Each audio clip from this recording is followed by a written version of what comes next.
ज्ञान की क्लास में आपका स्वागत है।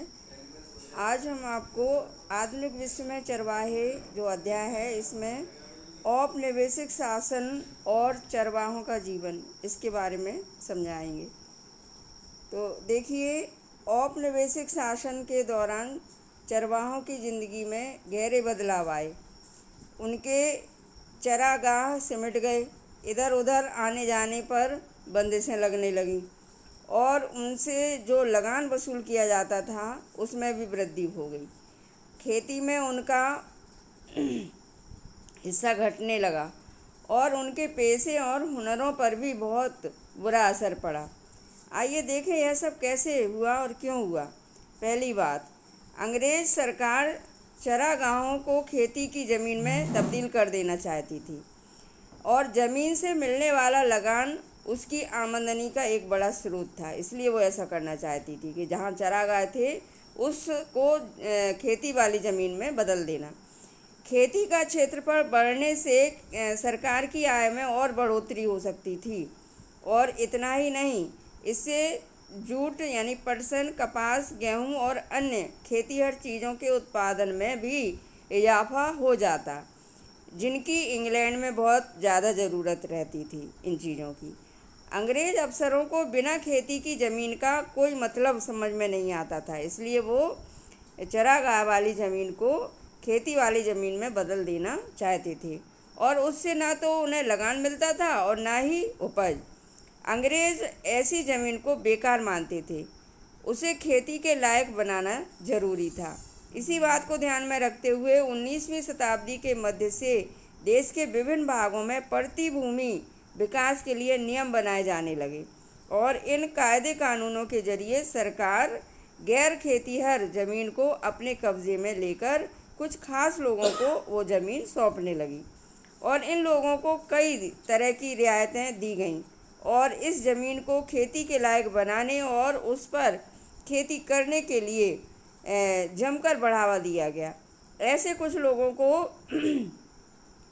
गांव का मुखिया बना दिया गया और इस तरह कब्जे में ली गई ज़्यादातर ज़मीन चरागाहों की थी, जिनका चरवाहे नियमित रूप से इस्तेमाल किया करते थे और वो ज़मीन अब जो है खेती वाली ज़मीन बनने लगी और इस तरह खेती के फैलाव से चरागाह सिमटने लगे, यानी खेती वाली ज़मीन का फैलाव हुआ और चरागाह ख़त्म हो गए, कम हो गए और चरवाहों के लिए समस्याएं पैदा होने लगी।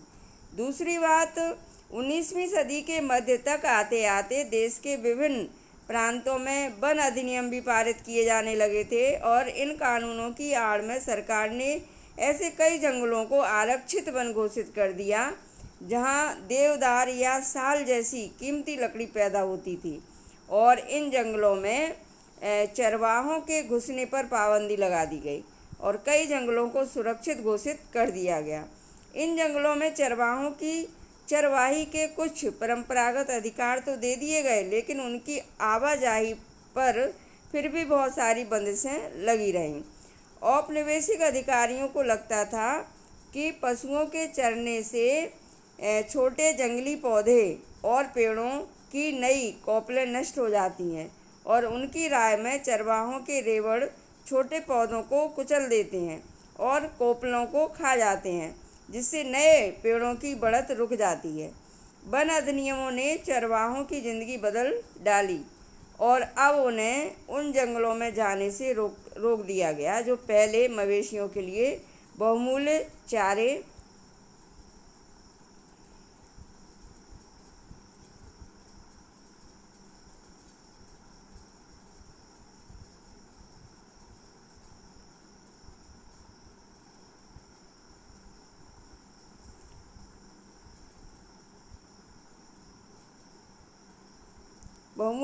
के स्रोत थे और जिन क्षेत्रों में उन्हें प्रवेश की छूट दी गई वहाँ भी उन पर कड़ी नज़र रखी जाती थी।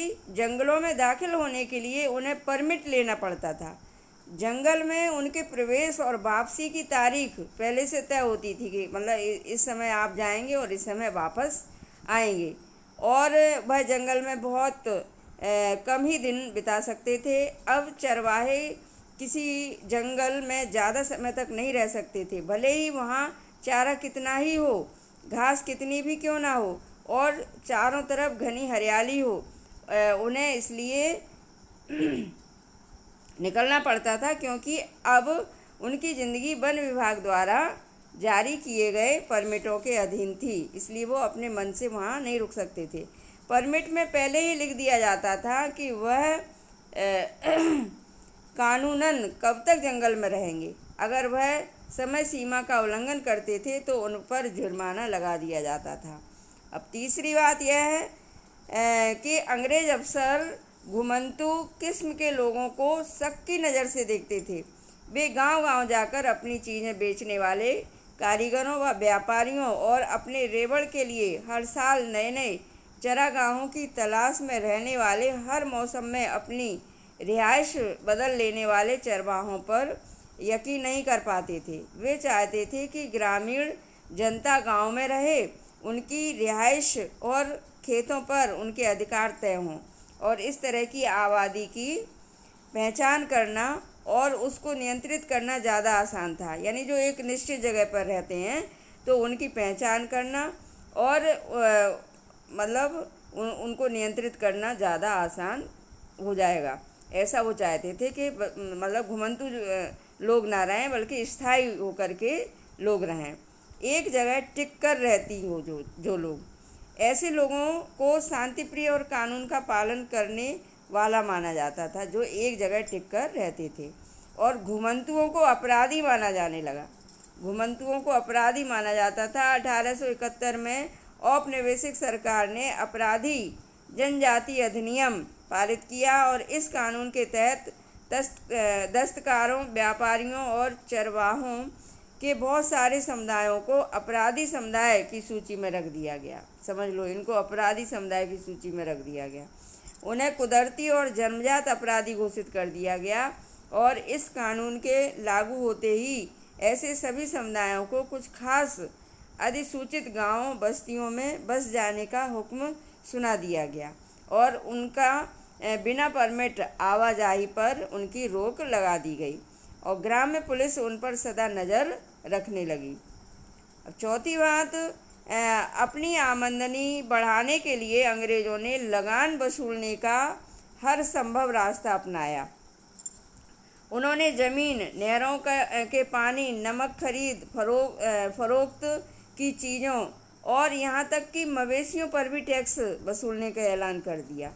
चरवाहों से चरागाहों में चरने वाले एक एक जानवर पर टैक्स वसूल किया जाने लगा। देश के ज़्यादातर चरवाही इलाकों में 19वीं सदी के मध्य से ही चरवाही टैक्स लागू कर दिया गया था। प्रति मवेशी टैक्स की दर तेज़ी से बढ़ती चली गई और टैक्स वसूली की व्यवस्था दिनों दिन मजबूत होती गई। 1850 से 1880 के दशकों के बीच टैक्स वसूली का काम बाकायदा बोली लगाकर ठेकेदारों को सौंपा जाता था। यानी उन्हें ठेका दे दिया जाता था कि हमें इस क्षेत्र का या इन लोगों से इतना टैक्स चाहिए। ठेकेदारी पाने के लिए ठेकेदार सरकार को जो पैसा देते थे उसे वसूल करने और साल भर में ज़्यादा से ज़्यादा मुनाफा बनाने के लिए वे जितना चाहें उतना कर वसूल सकते थे। तो इस तरह से कर वसूलने का काम बहुत ज़्यादा बढ़ गया यानी बहुत ज़्यादा कर वसूलने लगे लोगों से ये लोग ठेकेदार। 1880 के दशक तक आते आते सरकार ने अपने कारिंदों के माध्यम से सीधे चरवाहों से ही कर वसूलना शुरू कर दिया और हर एक चरवाहे को एक पास जारी कर दिया गया और किसी भी चरागाह में दाखिल होने के लिए चरवाहों को पास दिखाकर पहले टैक्स अदा करना पड़ता था और चरवाहे के साथ कितने जानवर हैं और उसने कितना टैक्स चुकाया है इस बात को उसके पास दर्ज कर दिया जाता था। तो बच्चों, आज की क्लास यहीं समाप्त होती है। धन्यवाद।